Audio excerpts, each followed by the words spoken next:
Proofreading and editing are both great.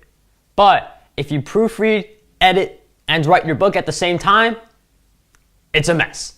And the reason is that each time you go from writing to proofreading to editing, there are different gears in our minds, and basically what happens is you have to shift focus from writing to proofreading or proofreading to editing. And what happens is you have to adjust each time, and that takes up a certain amount of time. So when you go from writing to proofreading and you want to go back to writing, you just had your proofreading mentality and now you're trying to go back to your writing mentality. It takes some time to make that type of a jump. And even if it takes just 2 to 5 minutes, that's still 2 to 5 minutes I would rather have in which I'm in the flow. And the flow is basically that moment of time when you are highly productive, and productivity, believe it or not, it can come natural to us once we are in the flow. The flow is that ideal state. You've been there before, I've been there before, really awesome feeling. But if you're writing and then you go to proofreading and then you go to editing, and that's gonna mess up your flow.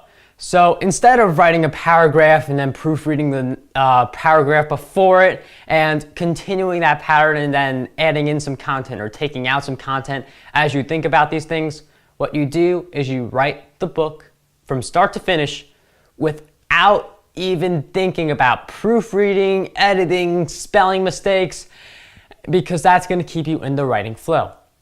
And once you finish writing, that's when you proofread, and you proofread only because you want to be in that flow. And after you proofread, then you edit because then you want to be in that flow. Or better yet, you write the draft on your own and then you hire someone to look over your book for you. This is the route that I usually take because when it comes to producing books at a rapid pace, you gotta get them out in a few days. And if you stay away from your work from just one day, that's usually not enough to give yourself a fair assessment of what you've done. We are very biased towards our works, so that's why I just prefer to send them off to an editor, have her do the work for me, so that this is a point of view of someone who did not produce the work, is not like incredibly proud of it, but is going to make it even better so that both of us end up becoming proud of the final product.